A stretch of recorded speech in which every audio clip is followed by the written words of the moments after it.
Soldier, have you got bad breath?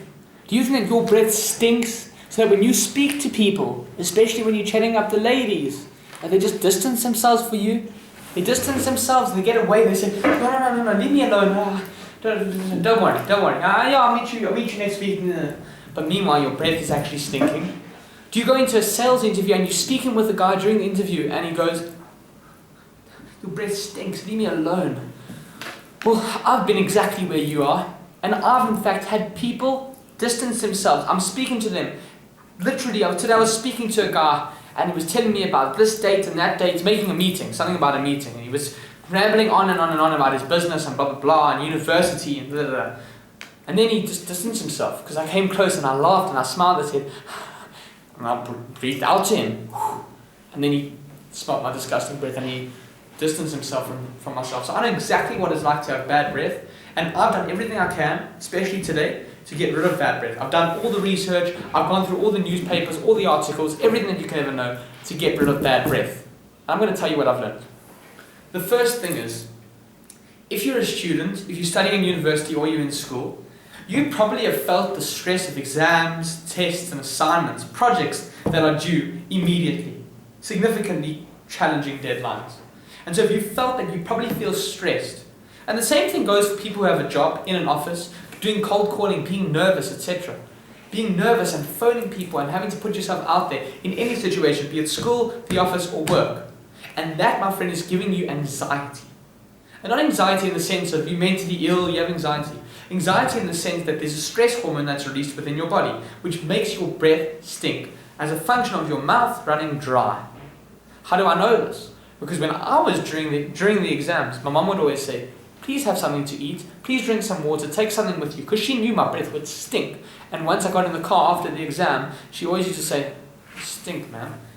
So I know exactly how to fix it.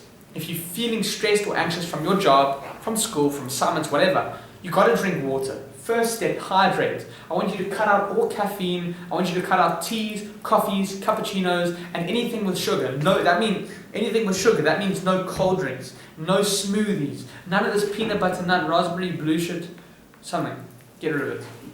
Cut it all out. You, my friend, need to focus on eating well and drinking well. So you spoke about how you drink. Get rid of it and just have water. As you wake up, what I do is I have on my little tabloid, my schedule, wake up 2 pints of water in the morning. I call it my morning 2 pints. And at night I have pints of water once I finish training, and then one while I'm eating dinner. So I have 4 pints throughout the whole day. And that's what you need to do to stay adequately hydrated. Not only is that going to fix your bad breath and stop it from smelling, but it's also going to prevent you from sweating. Now, when I was young, I used to do public speaking. What is that? I would stand up in front of a room, a big hall, very much like this with a big echo, with my speech cards and telling people, do this and do that, the facts about the birds and the bees, and travel yarn and the historians. And I would give speeches, and at the end I would smell my jacket, and I would think, man, I stink. And I'll tell you why. Because if you have caffeine and lots of sugar, you develop body odor problems, because your body is no longer sweating water. Okay? It's sweating something called urea. Urea is urine. Massive amounts of ammonia, and you do not want to be sweating ammonia. You want to have sweet sweat. That's what they say. You want to have sweet sweat, so drink water. Now, what do you eat? I want you to be honest with yourself, brutally honest. Sit down with a pen and paper. Take a pen and paper. Here's a piece of paper. I'm going to break the fourth wall here. Here's a piece of paper, and here's a pen for you.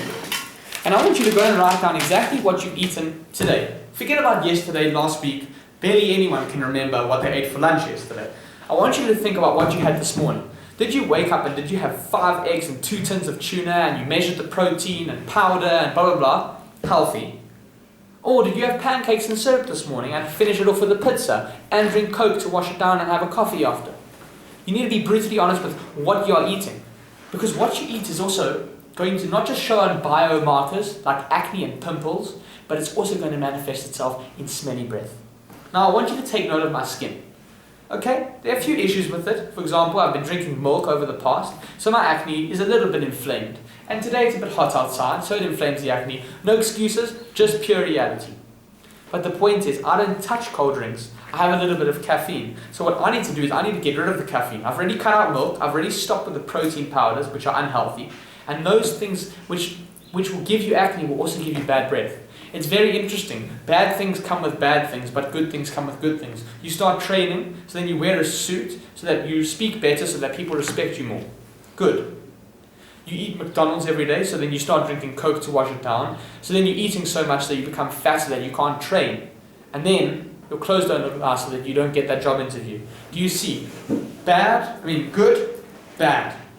You start with good things, it becomes good. You start with bad things, it becomes bad.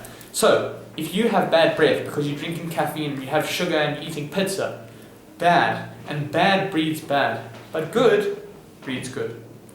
So that's exactly how you can get rid of bad breath, the long and the short of it. Now I want to tell you a little bit of a story. Now when I was younger, when I was in school, I used to see all of these other kids and they were running around and playing in the garden, not playing in the garden, but we used to play soccer together. We would all go up to the top field and then Adam or whoever it was would be in the goals, he's the goalkeeper, and everybody else would play. And I remember noticing how we all were very fit. None of us were heaving and out of breath. And we all seemed fit. We all used to run around and play soccer. But then eventually, for whatever reason, maybe the kids started playing video games or Fortnite, TikTok and Instagram. What happened was we stopped playing soccer. And I thought, well, maybe preferences change, kids grow older, whatever. But the soccer ball stopped being brought to school. And in fact, the school stopped allowing us to play with the soccer ball. We had to go down to the field. And because all of my friends or contemporaries became so lazy, they just ended up sitting at the top. Literally, we had our big bench. And the big, the big bosses of the town, the big bosses of school, which is me and all the other guys, we would be sitting on the bench and we ate our food. But we never used to exercise. And I started to notice how a few of my friends, many, in fact, almost all of them, not just became fat, but they picked up weight. And because they picked up weight, they started to sweat and they started to stink. And so being in class with them, especially after eating and being in the sun, it would stink, man. And the girls would complain and they say, it's disgusting. In fact, I can remember it like yesterday, that the girls came up to, there was another kid there in our school called Chad, and they came up to him and they were in the class and they were spraying perfume because they said, the boys, you stink. And it wasn't because we were training and sweaty. We weren't playing soccer. It was because everybody had become fat. And that fatness, that obesity that the kids have, which is very sad to say, ended up with them getting massive amounts of acne. And if you pair that unhealthy eating and unhealthy lifestyle with no training and with puberty, if you're younger than, let's say, 2022, you are going to have nuclear acne and nuclear bad breath. So, fair friend, the story now is you've got to make some hard choices. You've got to make the choice to play soccer instead of sitting and eating. You've got to make the choice of healthy lifestyle. I want to explain one more concept, then we have run out of time, unfortunately. There's something that you need to know called a biomarker.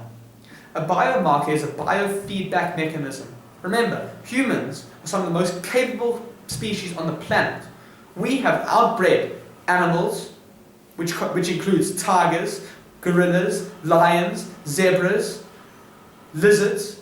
We as humans have outbred all of these animals because we are superior. Man is superior. Superior in intellect and superior in strength. So what does that mean for you? It means that you can tackle any challenge. If you have bad breath, you can find out how to solve the problem. But it all starts with you taking action. You want to have better breath? You have to fix your life. Now let me explain what a biofeedback biomechanism is. I explained humans are some of the most sophisticated species on the planet, not just because we have conquered the world, not just because we have outbred all the animals, but because we have something called a biofeedback mechanism. Now, it's not just you, it's not uni-organism. It's not a uni-organism. If you are fat, other people will let you know that you're fat. If you are strong and you are well respected, other people will let you know. They'll make you coffee, they'll open the door for you, they'll smile at you, they'll give you attention. That's a biofeedback mechanism. Let me bring it back. You have bad breath. It doesn't just mean you have bad breath and you need to get one of those pepper sprays to fix your breath. That's not going to solve it. That's treating the root cause. That's treating the symptoms, sorry. You need to treat the root cause. You need to get into it. You need to find out why you have bad breath. Because that's a biofeedback mechanism of poor diets, poor lifestyle choices, and no training and no exercise or dehydration. So fix your life and start by curing your bad breath and make sure that you go with the root cause And that's exactly how to cure bad breath. I wish you well. If you need any comments, you want any advice, just let me know in the comment section. I reply to any comment that is legitimate. And if there's anything, any criticism, any comments, anything you need advice with how to cure your bad breath, or you tried something in the video and it didn't work, which doesn't make sense, you tried drinking water, then I'll let you know what you did wrong and how you can fix it. That's how to cure bad breath. Wham, bam, done. But now go out and live life and fix it.